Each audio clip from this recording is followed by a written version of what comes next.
Maka dirumuskanlah oleh para sahabat Rasulullah SAW apa yang disebut sebagai futuhat. Futuhat ini konsep untuk membawakan cahaya Allah ke seluruh dunia dalam rangka membebaskan manusia. Dari apa? Dikatakan oleh Sa'ad bin Abi Waqqas radhiyallahu anhu di hadapan Rustum, panglima Persia, ketika mereka surat menyerah, "Mengapa Anda datang ke negeri kami?" kata Rustum. "Kami adalah kaum yang dibangkitkan oleh Allah untuk membebaskan manusia, satu, dari penghambaan kepada makhluk menuju kepada peribadahan kepada Khalik-Nya semata, dan membebaskan manusia, dua, dari kesempitan dunia menuju keluasan akhirat, tiga, dan membebaskan manusia dari kezaliman agama-agama menuju keadilan Islam." Ini nilai futuhat yang jika dipelihara, maka jadilah Islam ini ketika dibawa kemanapun menjadi cahaya yang menyinari dunia. Futuhat ini pernah terjemahkan dengan begitu indah oleh para sahabat radhiyallahu anhum, tetapi juga pernah salah diterjemahkan oleh beberapa generasi berikutnya. Sebelum itu saya lanjutkan tadi, Sa'ad bin Abi Waqqas ditanya begitu, jawabannya futuhat. Mughirah bin Syu'bah, komandan lapangan yang ikut Sa'ad bin Abi Waqqas, ditanya Rustum, jawabannya sama. Dan Rustum ngecek sampai pasukan yang paling kroco, yang paling bawah pangkatnya di dalam pasukan yang akan membebaskan Persia itu, namanya Rabi' bin Amir, diundang ke kemahnya, ditanya, jawabnya sama. Kata Rustum, kalau pasukan dari ujung panglima tertinggi sampai prajurit terbawah kok sama visi misinya, ini pasukan yang tidak dapat dikalahkan. Jadi kalau kita punya lembaga, dari pucuk pimpinan tertinggi, ketua, sampai tukang sapu, cleaning service, satpam, visi misinya sama, ini calon lembaga yang tidak terkalahkan. Kalau kita punya perusahaan, dari direktur utama sampai bagian terbawah di struktur itu sama, ini calon tidak terkalahkan. Kalau kita punya sebuah negara, dari pemimpin tertinggi sampai rakyat terbawah, kok visi misinya sama, itu negara yang tidak akan terkalahkan. Dan saya pernah melihat itu dari pucuk bernama Ismail Haniyah sampai rakyat yang paling bawah yang kemudian menjadi tukang sapu di Universitas Islam Gaza. Mereka semua mengatakan mukawamah kami begini, begini, begini, dan kalimatnya itu persis. Ini sangat tidak terkalahkan, saya bilang. Sebab Rustum menyadari pasukan Sa'ad bin Abi Waqqas yang cuma 30.000 orang itu, kok dari atas sampai bawah sama, dia yang bawa 300.000 pasukan, gemetar. Maka pasukannya itu dibagi dua, karena dia sudah tahu akan kalah. 150.000 tetap di Qadisiyah untuk melawan pasukan Sa'ad bin Abi Waqqas, 150.000 dikirim balik untuk menjaga istana Kisra. Sampai sebegitunya. Dan mereka hari itu yang 150.000 di Qadisiyah shock. Kenapa? Yadullahi ma'al jamaah, tangan Allah bersama jamaah. Nabi Musa itu imannya sendirian, tidak bersama jamaah. Apa buktinya? Ketika kaumnya dikejar Musa bersama dia sampai di Laut Merah, pasukan Fir'aun di belakang sudah dekat, mereka mengatakan inna la mudrakun, kita pasti tersusul. Kata Musa, kalla inna ma'aya rabbi sayahdin, Rabbku bersamaku, dia akan memberi petunjuk kepadaku, bukan kepada kita, kepadaku. Rabbku bukan bersama kita, bersamaku, dia memberi petunjuk kepadaku. Ini kata para ulama menunjukkan dari dulu Musa itu tidak satu frekuensi dengan Bani Israil. Beda dengan Nabi, dengan Abu Bakar, la tahzan innallaha ma'ana, Allah bersama kita. Itu Rasulullah dan Abu Bakar satu frekuensi. Kalau Musa sama Bani Israil itu ma'iya rabbi sayahdin, Rabbku bersamaku, dia memberi petunjuk kepadaku. Maka kalau Musa dibelahkan lautan untuknya, itu jalan di bawahnya itu horor. Menyeberangi Laut Merah lewat dasarnya yang kemudian juga berlekuk, di kanan dan di kiri ada gelombang bergulung-gulung siap menghempas kapan saja. Jadi Bani Israil itu jalan itu horor, sehoror-horornya horor. Bandingkan dengan pasukan Sa'ad bin Abi Waqqas, yadullahi ma'al jamaah. Tidak ada nabi di antara mereka, tapi pada hari penyerbuan itu sana nyebrang atau sini nyebrang, kita aja yang nyebrang. Kemudian Sa'ad bin Abi Waqqas mengajak semuanya bergandeng tangan menyeberangi sungai Dajlah, sungai Tigris itu. Kalau kita masih lihat sekarang di Baghdad itu kan kayak lautan, artinya lebar, dalam gitu. Padahal ini bangsa Arab nggak pernah kenal sungai kayak begitu. Atau justru karena nggak kenal itu, mereka berani gitu. Jalan plek dan mereka dipersaksikan oleh para sejarawan sampai ke seberang selamat, tidak ada satupun yang terhanyut arus. Cuman ada wadah jatuh satu. Lah wadah jatuh satu saja itu yang nyari semua. Kokku jatuh. Semuanya ngaduk-aduk. Kata pasukan di seberang, lah wadah jatuh aja pada nyari bareng-bareng. Lah nanti kalau salah satu dari mereka kita bunuh, yang balas dendam semua itu. Subhanallah, bubar pasukan Persia melihat itu. Jadi luar biasa keadaan pada kondisi saat itu.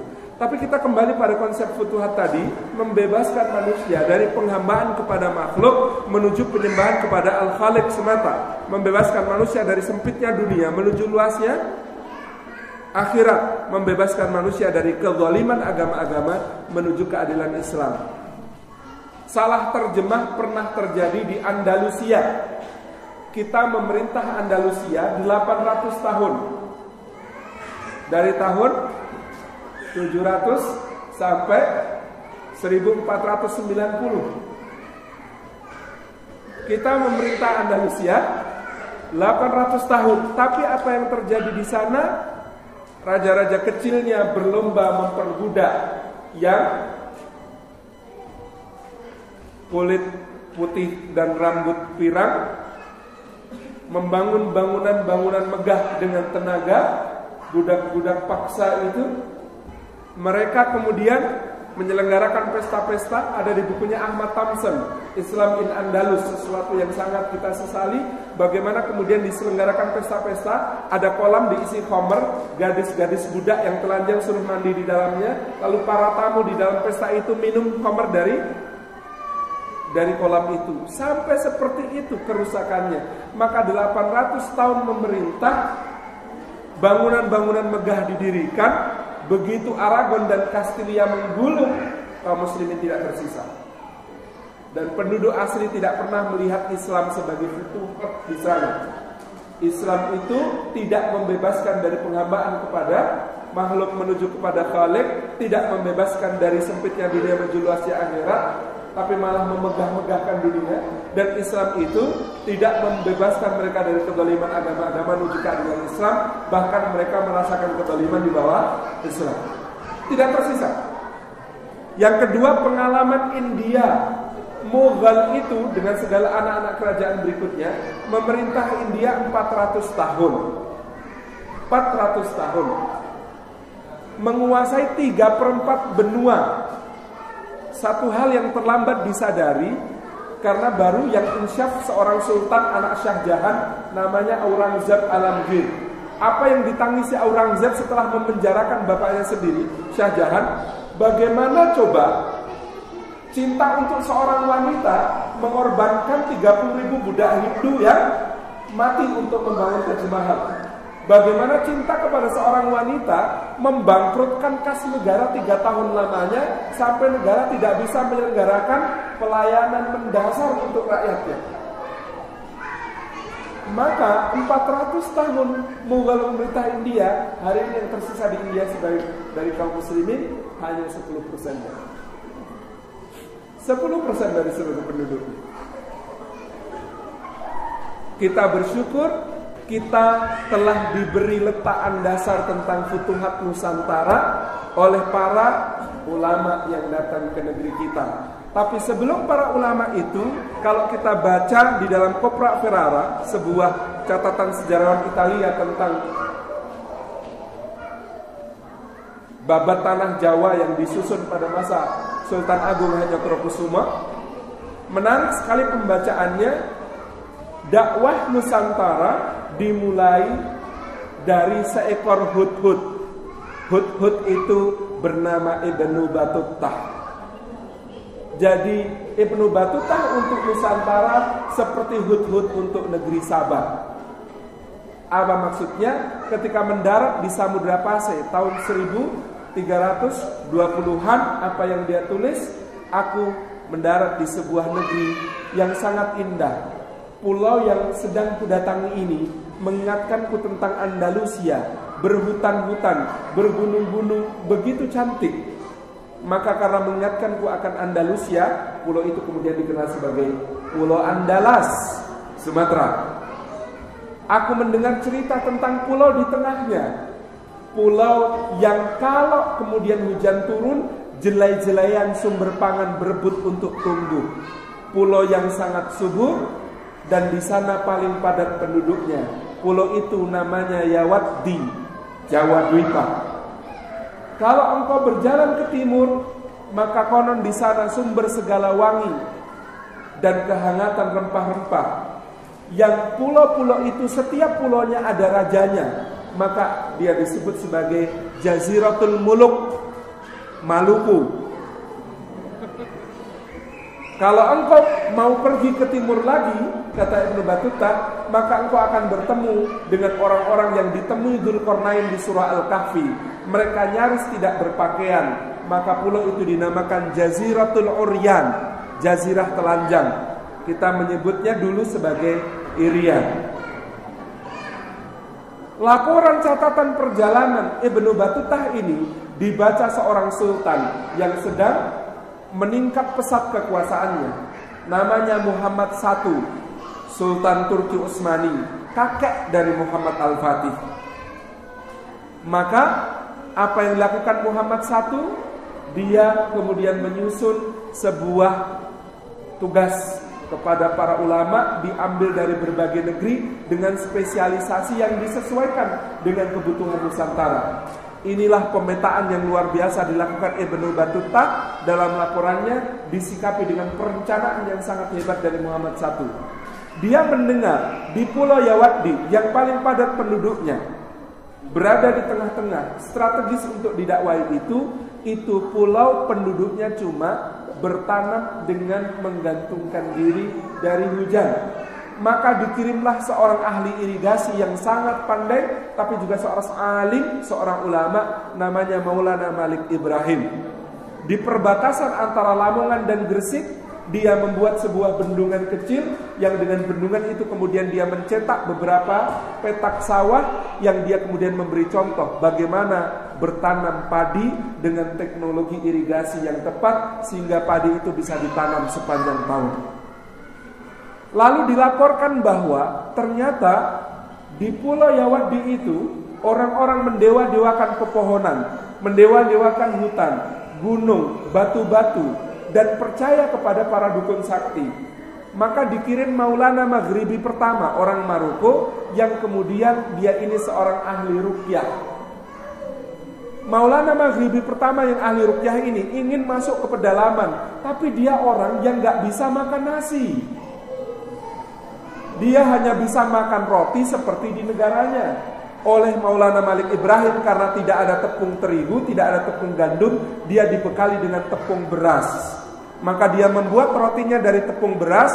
Maka Ki Ageng Gribek, Maulana Maghribi pertama yang makamnya ada di Klaten, Jawa Tengah, setiap tahun dirayakan haulnya dengan membagi-bagi roti yang dimakannya. Roti itu namanya apem. Jadi apem ini asal mulanya adalah roti Arab, tapi tidak ada bahan tepung terigu, maka digunakan tepung beras. Anda bisa melihat apem yang asli yang di Klaten itu, yang Ki Ageng Gribek itu tidak seperti apem yang ukurannya kecil-kecil. Apemnya segini, seperti roti khubz. Kemudian dikirim seorang namanya Muhammad Al-Baqir. Orang Jawa mengenalnya sebagai Syekh Subakir. Syekh Subakir ini ahli antropologi. Dia petakan karakteristik masing-masing masyarakat di seluruh Jawa. Dia kemudian datangi beberapa gunung untuk melihat kemungkinan-kemungkinan pendirian berbagai macam kota di masa yang akan datang. Dan dia terakhir wafat dan dikuburkan di Merapi. Syekh Subakir ini, kalau Maulana Maghribi orangnya gemuk besar, sehingga nanti diabadikan oleh Sunan Kalijogo sebagai Semar. Sementara Syekh Subakir ini tinggi dan hidungnya mancung, maka dia kemudian disebut sebagai Mbah Petro. Sampai sekarang orang Merapi mengatakan penunggu Gunung Merapi itu Mbah Petro, padahal itu adalah Syekh Subakir, ahli antropologi. Lalu dilaporkan bahwa kerajaan Majapahit yang sedang berjaya sebenarnya keropos dari dalam. Keroposnya kenapa? Karena ketatanegaraannya tidak beres. Maka dikirimlah seorang ahli tata negara atas surat dari Maulana Malik Ibrahim sebelumnya. Ahli tata negara itu datang, namanya Maulana Ali Rahmatullah. Orang Jawa menyebutnya Raden Rahmat. Dia bikin akademi tata negaranya di Ampel Denta, Surabaya. Kesitulah Raja Majapahit Brawijaya V mengirim para pangerannya untuk belajar. Maka orang mengenalnya sebagai Sunan Ampel. Maulana Ali Rahmatullah ini disebut sebagai keponakan Brawijaya V dari istrinya yang adalah Putri Campa. Dulu kita mengira Campa itu adalah Campa Kamboja. Tapi pembacaan yang baru didukung Asfi Warman Adam dan beberapa sejarawan lain, Campa itu bukan Kamboja, tapi kerajaan Jempa, Jeumpa yang letaknya di Aceh. Kerajaan Jempa ini nanti bergabung dengan Samudra Pasai dan beberapa kerajaan lain termasuk Pidi dan lain sebagainya membentuk Kesultanan Aceh Darussalam. Jadi ibu dari Raden Fatah yang adalah Putri Cempa itu bukan Putri Kamboja, tetapi Putri Aceh. Putri Aceh. Yang Putri Aceh itu pasti tidak asli, karena Aceh itu Arab, Cina, Eropa, India gitu. Iya, aslinya Indonesia itu PT Kantor Pusat Rektus memang gitu ya. Kita semua ini pendatang, tidak ada yang asli. Kita semua transnasional. Nah, Bapak Ibu dirahmati Allah, kemudian dilaporkan bahwa kerajaan Majapahit itu krisis tentaranya. Maka dikirimlah orang yang kemudian nanti dinamakan Sunan Ngudung oleh orang Jawa. Nama aslinya masih dilacak. Sunan Ngudung ini dia seorang trainer ketentaraan, ahli strategi perang, yang kemudian punya anak namanya Maulana Ja'far As-Sadiq. Jadi dua-duanya orang Palestina. Maulana Ja'far As-Sadiq nanti mendirikan kota Quds, dan masjidnya dinamai Masjidil Aqsa karena riwayat bagaimana dia dulu ketika naik haji atas biaya Raja Majapahit, naik hajinya itu Masya Allah, karena dia anak trainer tentara gitu ya, itu kemudian menyembuhkan beredarnya wabah di sekitar Tanah Haram. Dan ketika pulang dia diminta mau hadiah apa, dia meminta satu batu dari Masjidil Aqsa, dia bawa untuk dipasang di pengimaman masjid yang hari ini disebut Masjid Al-Aqsa Menara Kudus itu. Dan begitu seterusnya sampai berdirilah kesultanan yang dinamakan sebagai Demak. Ini yang sangat difahami oleh para ulama tentang futuhat. Hebatnya Demak sangat memahami futuhat adalah Demak itu kerajaan yang berhasil mengirim 300 kapal untuk berjihad melawan Portugis di Malaka. Tetapi bahkan istana rajanya saja tidak ketemu sisanya. Apa artinya? Kata para sejarawan, Sultan-Sultan Demak sangat bersahaja. Mereka membangun tempat tinggalnya tidak berbeda dengan rakyatnya, dibuat hanya dari kayu yang kemudian hilang seiring kemudian pergantian masa. Raja-raja Demak ini mementingkan masjid. Di sana mereka kemudian berkonsultasi dengan para ulama dan kemudian mendapatkan arahan para ulama. Maka Demak itu menjadi kontras yang sangat luar biasa dengan Majapahit yang sudah mulai bobrok, tapi pejabatnya bermewah-mewah dan menindas rakyat. Bayangkan, maka tim ini tim dakwah yang nanti dikenal sebagai Wali Songo ini, kita belum mendapati di dunia tim dakwah yang lebih sukses dari mereka. Hanya dalam jangka waktu kurang dari 50 tahun, sebuah imperium yang berdasarkan agama Hindu-Buddha berubah konvert semua penduduk di pulau intinya menjadi muslim. Ini futuhat yang luar biasa. Dan Demak meskipun kekuasaannya hanya di Jawa, Banjar, dan juga Palembang serta Jambi, dakwahnya menjadikan begitu berkah sampai Ternate, Sultan-Sultan Ternate berguru ke wilayah Demak, Sultan-Sultan Tidore, Sultan-Sultan Goa dan Tallo, Sultan-Sultan Sopeng dan Wajo, juga Bone, juga Lowo, datang semuanya ke Demak untuk belajar dinul Islam. Maka kita bisa melihat inilah dasar futuhat Nusantara yang luar biasa yang ditanamkan oleh para wali tadi bersama Sultan-Sultan Demak yang hanya 3 generasi. Konon 3 generasi ini doanya Brawijaya V. Jadi ketika dia digempur oleh Adipati Terung yang memberontak kepada Majapahit, jadi Sultan Abdul Fattah itu sudah ingin menyerang ke ibu kota Majapahit, dicegah oleh para wali. Jangan, kalau engkau menyerang Majapahit, itu artinya engkau akan dipandang oleh seluruh penduduk tanah ini sebagai orang yang durhaka kepada orang tua. Tunggu, saatnya tiba. Apa yang terjadi? Bapaknya diserang oleh salah satu raja vassal namanya Adipati Terung. Maka kemudian bapaknya digulingkan oleh Adipati Terung. Lalu para wali mengatakan, sekarang saatnya. Kalau engkau kemudian melakukan perang sekarang, orang akan memandangmu sebagai orang yang membela ayahmu, tetap hormat kepada orang tua, dan kemudian engkau tetap dipandang sebagai orang yang berhak atas takhta karena engkau melanjutkan apa yang menjadi kerajaan ayahmu. Maka kemudian setelah berhasil ditaklukkan Terung ini, kemudian Raden Fatah menjemput ayahnya yang lari ke daerah yang hari ini disebut sebagai Banyuwangi, bagian dari Blambangan. Di sana Raden Fatah membujuk ayahnya untuk masuk Islam. Apa kata Brawijaya V? Ya udah, ini air. Saksikan ini air. Kalau air ini jadi wangi, agamamu benar, agamaku keliru. Tapi kalau air ini bajing, berarti agamamu keliru, agamaku benar. Qadarullah wa masya'Allah. Itu air jadi wangi, maka disebut sebagai Banyuwangi daerah itu menurut versi Koprak Ferrara. Lalu kemudian Brawijaya V diantar ke Ampel untuk bersemu Sunan Ampel, pemuka para wali, pemimpin para wali saat itu. Bergerak ke arah Ampel itu perjalanannya 3 hari.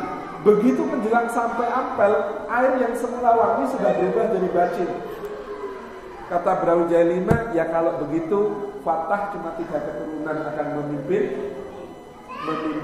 tanah ini. Setelah keturunan Fatah, nanti kembali ke anakku yang lain, Kebu Kenomo dan Kebu Kanigoro. Maka nanti kita tahu Kebu Kenomo itu Ki Ageng Pengging punya anak namanya Sultan Hadiwijaya. Kebu Kanigoro itu nanti punya anak perempuan, habis anak perempuan yang kemudian menikah dengan Ki Ageng Sewa, nanti kemudian punya keturunan namanya Ki Ageng Pemanahan, mendirikan Kesultanan Mataram dan bertahan selama ratusan tahun. Ini adalah apa yang tersebut di dalam Koprak Ferrara, pembacaan baru oleh sejarah Italia atas babat Tanah Jawi yang disusun pada masa Sultan Agung. Dan membaca babat ini menjadikan kita ketika berpedoman pada Koprak Ferrara jadi lebih ngeh bahwa dakwah Nusantara pada saat itu sudah sangat luar biasa. Maksud saya, kita selama ini baca babat Ratu Kalinyamat di Jepara, istri Pangeran Habiri, bertapa telanjang. Itu kalau di babat. Kalau di Koprak Ferrara, data bisa di cross check. Ratu Kalinyamat menyerahkan seluruh hartanya untuk jihad fisabilillah melawan Portugis, sehingga dia disebut oleh orang Jawa sebagai wanita yang nyaris telanjang karena hartanya semuanya diinfakkan untuk jihad fisabilillah. Beda sekali. Beda sekali. Jadi pembacaan babat ini menjadi beda sekali kalau di cross check dengan data-data yang ada di dalam Koprak Ferrara. Jadi saya membayangkan betapa saat itu kalau tidak terjadi penjajahan, kalau tidak terjadi kolonialisasi Nusantara, kita sudah sangat maju di dalam dinil Islam ini. Tetapi penjajahan ini luar biasa merusaknya. Kalau kita baca buku Peter Carey, di sana ada data, bahkan wanita Jawa abad ke-18 itu pakai jilbab. Sekarang kita ngertinya wanita keraton pakai kemben. Kemben itu pakaian siapa? Kemben itu pakaian budak-budak dari Bali yang dikirim oleh Raja Bali untuk Sultan-Sultan Jawa. Tari perempuan di Keraton Yogyakarta baru marak pada masa Hamengkubuwono VIII. Memang dirintis sejak Hamengkubuwono V, pasca Perang Diponegoro. Sebelum itu Kesultanan Mataram tidak mengenal tari perempuan. Adanya tari lelaki yang disebut sebagai beksan lawung, tari tombak dan tari pedang yang mengikuti sunnah Rasulullah dan para sahabat dari Habasyah di Masjid Nabawi yang memainkannya. Jadi kalau kita perhatikan, perusakan ini luar biasa. Bagaimana tahun 1641 demi dia ingin menjadi Ratu Panetek Panotogomo setanah Jawa, Sultan Agung mengirim utusan kepada Sultan Turki untuk apa? Untuk berbaiat dan diberi gelar Sultan. Sebelum tahun 1641 Raja Mataram itu bergelar Panembahan. Maka ada Panembahan Senopati, Panembahan Hanyokrowati, bapaknya Sultan Agung, dan dia menyebut diri Panembahan Hanyokrokusumo. Baru tahun 1641 dia bergelar Sultan dengan piagam yang diberikan oleh Sultan Turki. Di atas ditulis di atas sobekan kiswah Ka'bah, dia diangkat menjadi Sultan Abdullah Muhammad Maulana Mataram Sayyidin Satanah Jawa. Jadi ini gelar sultan ini yang luar biasa. Dan ini berlanjut ketika Hamengkubuwono I memberontak melawan VOC yang sudah mencengkram kerajaan Mataram di bawah tahta kakaknya Pakubuwono II. Dia juga menunggu pengesahan dari Turki untuk memakai gelar Sultanul Haq, Sultan Kebenaran, dan kemudian memakai nama Sultan Hamengkubuwono Abdurrahman. Kenapa dia menggunakan nama Abdurrahman? Ini bisa dicek di Serat Suryorojo. Dia menggambarkan Abdurrahman itu dalam 8 karakteristik yang kalau kita cocokkan dengan ayat-ayat Quran itu ada di surah Al-Furqan. Wa ibadur rahmanil ladzina yamshuna 'alal ardi hauna, dan seterusnya itu. Jadi ini luar biasa. Bapak Ibu bisa melihat seluruh sudut keraton Jogja, tiang-tiangnya semuanya sama. Di atas berukirnya begini, Allah, di bawah seperti ulir saja. Tapi kalau kita baca itu adalah kaligrafi Muhammad yang atas Allah. Ketika Solo memakai beskap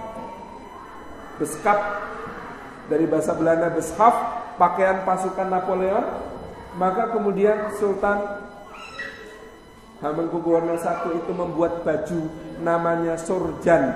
Kenapa sorjan? Sebab pemakainya harus menjadi sirojan, pelita di tengah masyarakat. Belangkonnya Jogja dipertahankan, ada mondolan di sini. Mondolan itu minzolah, pemakainya harus menjadi payung pengayom bagi masyarakat. Dia memakai bebet. Bebet itu bentuknya parang rusak barong, motifnya lereng naik ke atas. Bebet itu kenapa? Karena perut dan di bawah perut ada syahwat yang harus dibebat. Tidak boleh dibiarkan liar. Maka dibebat itu dengan batik yang motifnya namanya parang rusak barong naik ke atas. Sebab itu penanda. Sebenarnya dulu bahkan kata Romotirun itu kaligrafi. Bunyinya wa amma man khafa maqama rabbih wa nahan nafsa 'anil hawa fa innal jannata hiyal ma'wa. Dan adapun orang yang takut pada kedudukan Rabbnya dan menahan diri dari keinginan hawa nafsunya, maka surgalah tempat tinggalnya. Sampai Hamengkubuwono IV, kurikulum pendidikan untuk calon sultan Jogja itu ada bahasa Arab. Sampai Hamengkubuwono IV, sultan-sultan itu fasih berbahasa Arab. Kemudian makanya salah satu menantu Hamengkubuwono II itu seorang sayyid yang bermarga As-Saqaf dari Hadramaut. Dan di Jogja ada kampung namanya Sayidan, Pak. Tapi tidak ada kampung Arab. Sayidan ini dulu tempat tinggal Sayyid itu, yang pada masa perang Diponegoro keluarganya kemudian sebab perang Diponegoro dihabisi Belanda. Kenapa? Karena Sayyid ini ketahuan sebagai penyandang dana bagi Diponegoro. Kita bisa melihat seperti apa perjuangannya Diponegoro. Dia memakai gelar Sultan Abdul Hamid Heru Cokro. Abdul Hamid, kenapa Abdul Hamid? Karena dia itu lahir pada tahun 1785, masa pemerintahan Abdul Hamid I dari Turki Utsmani. Dia menggunakan kata Kabirul Mukminin. Sultan Abdul Hamid Heru Cokro Kabirul Mukminin Sayyidin Panotogomo Khalifati Rasulillah, bukan Khalifatullah. Bukan Khalifatullah, Khalifati Rasulullah. Itu pemahaman yang sangat lebih baik tentang tarikh khulafa. Jangan-jangan ada yang membacakan tarikh khulafanya Imam Suyuti untuk Diponegoro.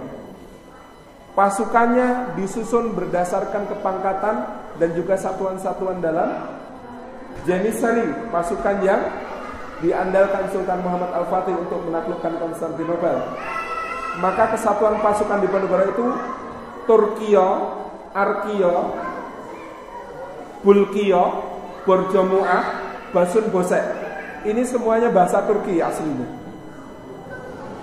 Kemudian pangkatnya Dolah, Angadolah, Basah, Alibasah, Daulah, Agadaulah, Pasha, Alipasha. Bahasa Turki semuanya. Jadi kita bisa melihat dakwah yang sangat progresif menghasilkan jihad fisabilillah pada tahun 1825 sampai 1830, yang jihad fisabilillah itu menghabisi 15.000 serdadu Belanda, mengosongkan kas kerajaan Belanda, dan yang dibayar mahal oleh orang Jawa. Konon korban perang Jawa itu dari pihak penduduk 250.000 orang jumlahnya. Lalu sesudah perang Diponegoro ini usai, apa yang terjadi? Semua pesantren yang mengajarkan Quran, mengajarkan jihad, mengajarkan tafsir, mengajarkan hadis dihabisi. Disisakan hanya pesantren yang mengajarkan wirid-wirid. Ba'da perang Diponegoro sampai kemerdekaan kita, bahkan sampai hari ini kita, adalah masa kegelapan bagi dakwah di Nusantara. Ini yang kemudian bisa kita lihat dengan sangat-sangat jelas. Dan hari-hari ini kita ingin mencoba menyusun kembali puzzle itu menjadi Futuhat Nusantara yang kedua, insya Allah. Demikian, mohon maaf atas segala yang kurang berkenan. Obrolan kita bermula dari surah Yusuf ayat 108 dan berakhir dengan kontekstualisasinya dalam Futuhat Nusantara. Mudah-mudahan Allah meridhai kita semua. Assalamualaikum warahmatullahi wabarakatuh. Yang kedua, jazakallahu khairan, saya diingatkan karena bagian dari perencanaan itu juga mencakup Jawa Barat.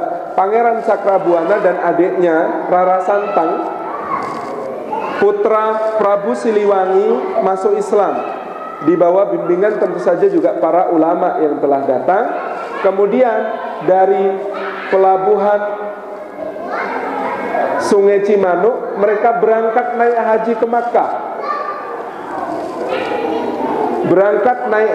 Makkah. Kemudian di Makkah mereka bertemu dengan seorang syarif min dzurriyyati Rasulillah sallallahu alaihi wasallam, yang kemudian oleh Pangeran Cakrabuana ini dinikahkan dengan adiknya Rara Santang. Lalu mereka kembali ke Mesir, sedangkan Pangeran Cakrabuana pulang ke tataran Sunda. Lahirlah di Mesir seorang anak diberi nama Syarif Hidayatullah. Syarif Hidayatullah ini kemudian oleh ibundanya dikirim kepada uwaknya untuk membantu dakwah di, kalau hari ini kata mau bagi-bagi disebut Jawa Barat, tapi sebenarnya seluruh Jawa. Dikirim atau seluruh Sunda. Seluruh Sunda, karena dari bagian barat sampai bagian timur juga bisa disebut Sunda. Badak Jawa itu nama latinnya Rhinoceros sundaicus. Jadi Jawa dan Sunda itu satu hakikatnya. Dikirim kemudian ke Priangan, bertemu dengan uaknya Pangeran Cakrabuana, Syarif Hidayatullah inilah yang kemudian bersama juga dengan Pangeran Cakrabuana melakukan perencanaan dakwah yang luar biasa di seluruh paparan Sunda ini, sampai kemudian kita melihat bagaimana Sunan Gunung Jati ini seba'da wafat Sunan Giri menjadi mufti bagi Kesultanan Demak, dan dia punya menantu. Menantu ini namanya di makamnya tertulis Tubagus Pasai Fathullah. Tubagus Pasai Fathullah yang ternyata berasal dari Aceh lagi. Kemudian dia ini adalah yang kita kenal sebagai Fatahillah, yang diutus untuk membebaskan pelabuhan Sunda Kelapa agar tidak diambil Portugis dan kemudian menjadi kota Jayakarta. Lalu para putra dari Sunan Gunung Jati ini yang kemudian diambil nama dari Syarif Hidayatullah menjadi Sunan Gunung Jati karena kedudukannya di Gunung Jati, Cirebon. Ini kemudian menyebar ke barat. Di antaranya salah satu putra beliau namanya Maulana Hasanuddin mengambil kota Banten sebagai basis dakwahnya untuk kemudian menyebarkan dakwah ke pedalaman Jawa Barat. Masya Allah, ini sebuah sejarah yang sangat indah. Kita bisa lihat bagaimana para ulama dengan perencanaan-perencanaan yang matang melebarkan dakwah ke segala sisi. Jadi jazakallah khairan Pak, saya sangat setuju. Sunda Islam, gitu ya. Sebagaimana juga Minang Islam, Banjar Islam, gitu ya. Aceh Islam, Palembang Islam, Jambi Islam, Lampung Islam, gitu ya. Bugis Islam, Makassar Islam, Maluku Islam, Dayak Islam. Semuanya insyaallah ingin kita kembalikan pada futuhat Nusantara ini sebagaimana cita-cita mereka para ulama. Wallahu a'lam. Sebelum tadi dari Ibu ada? Enggak ada, alhamdulillah. Dari pembawa lagi yang ditanyakan mengenai keteladanan para sahabat dan para wali songo dalam dakwah Nusantara. Yang menonton ada yang terang sekali, saya ikut aja.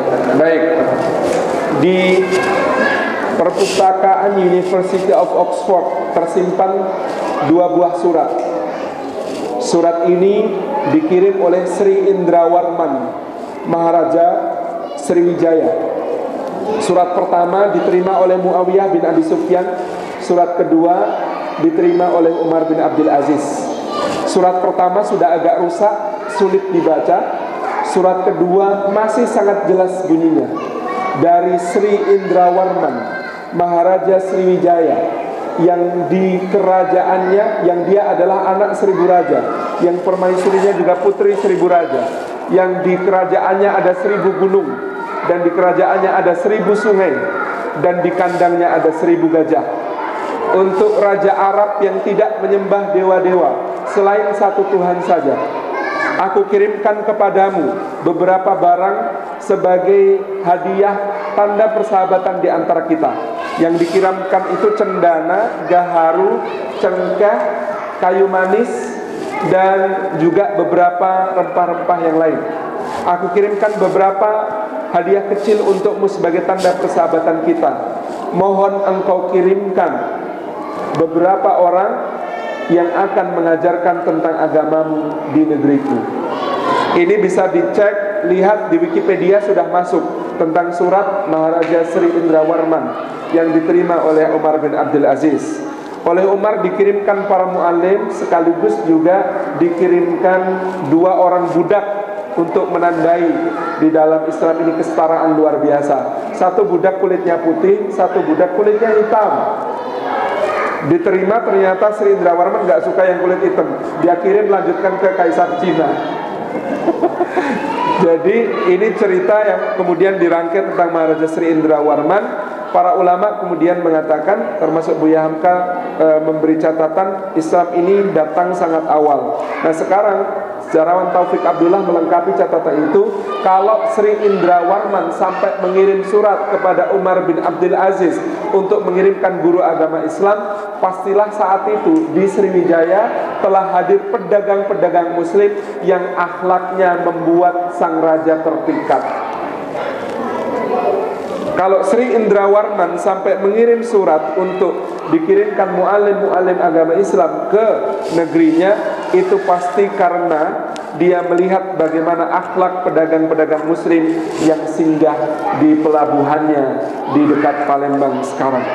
Jadi Islam ini hadir dalam perjalanan yang panjang, dengan pengenalan yang indah, dengan perencanaan dakwah yang juga luar biasa.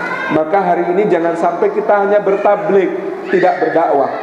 Pekan ini mohon doanya di Jogja ada Kongres Umat Islam, event yang diselenggarakan oleh Majelis Ulama Indonesia. Sebenarnya kami juga salah satu panitia, tapi gara-gara diundang ke Qatar, saya sudah alhamdulillah mendelegasikan beberapa tugas kepada adik-adik saya, dan insya Allah segera pulang besok untuk bergabung, karena tanggal 8 sampai 11 acaranya. Mohon doanya mudah-mudahan berkah. Kongres Umat Islam ini kita ingin merumuskan lagi arah dakwah di Indonesia, karena hasil evaluasi menunjukkan sejak kemerdekaan sampai hari ini kita bukan berdakwah, hanya bertablik. Apa buktinya kita berdakwah hanya bertablik? Jumlah persentase umat Islam sejak tahun 45 sampai hari ini terus turun. Jadi tahun 45 itu masih 93%. Tahun 1980 itu masih 89%. Tahun ini kita tinggal, data BPS terakhir tahun kemarin kita 83%. Jadi ini sesuatu yang kita patut evaluasi, apa yang sebenarnya terjadi dengan dakwah kita. Sebuah tim kecil yang dibentuk Ustaz Haji Muhammad Jazir ASP melakukan observasi. Jadi ternyata buku yang terbit antara tahun 70 sampai 90 itu buku wacana-wacana Islamisasi ilmu pengetahuan dan kehidupan. Maka kita hasilnya bisa melihat tahun 90-an tumbuh bank syariah, ekonomi syariah, hal-hal yang kemudian dilabeli di belakangnya sebagai syariah. Itu gelombang juga, bagian dari gelombang kita di dalam melakukan dakwah. Tetapi ternyata buku-buku yang terbit antara tahun 95-an sampai 2010, buku-buku yang terbit lebih banyak tentang teknis-teknis yang kemudian mengandung banyak khilafiyah yang memperuncing hubungan di antara umat Islam, membuat mereka bergolongan-golongan. Ini juga perlu menjadi evaluasi. Bukan artinya mendetailkan persoalan menjadi sesuatu yang kita tahu ada khilafiyah ini tidak penting. Dia penting. Kita juga semakin dewasa hari ini dalam menyikapi perbedaan-perbedaan, alhamdulillah. Tetapi juga ada isu-isu besar yang harus digelontorkan supaya umat melek dan tidak hanya melakukan counter, tetapi bisa membawa isu, membawa leading di dalam berbagai macam pergerakan dan pengisuan dakwah. Wallahu a'lam bishawab. Mohon doanya mudah-mudahan kongres ini berkah, akan dibuka di pagelaran Keraton Yogyakarta, dan para ulama akan merumuskan juga pengurusan wakaf Mataram. Sultan Agung tahun 1641 membeli tanah di Masjidil Haram itu seluas kira-kira 3 hektar. Membeli tanah di Masjidil Haram seluas kira-kira 3 hektar. Dan sebenarnya piagam ini secara sejarah bisa ditelusur, dan masih ada bukti-bukti kepemilikan itu untuk kemudian ke depan semoga ini bermanfaat bagi umat. Jadi ternyata wakaf Mataram di Masjidil Haram itu masih besar, sebagaimana juga wakaf-wakaf kesultanannya lain. Banten dulu punya, tapi seingat saya Banten sudah wakafnya sudah terjual. Kemudian raja-raja di Maluku itu ada yang punya juga. Saya punya teman marganya Patisa Husiwa, raja dari Pulau Saparua. Itu kemarin keluarga besarnya berjumlah 3.500 orang mendapat ganti rugi perluasan Masjidil Haram pada masa Raja Abdullah. itu bisa untuk haji semua, untuk daftar haji semua anggota keluarganya. Jadi bayangkan gitu ya, kalau wakaf Mataram itu sebesar itu di Masjidil Haram dan bisa diurus, kita mungkin bisa nanti mengundang investor untuk di situ kita bisa bangun hotel untuk Indonesia, untuk jamaah Indonesia atau apa kita sangat bisa mendapatkan maslahat insya Allah. Mohon doanya.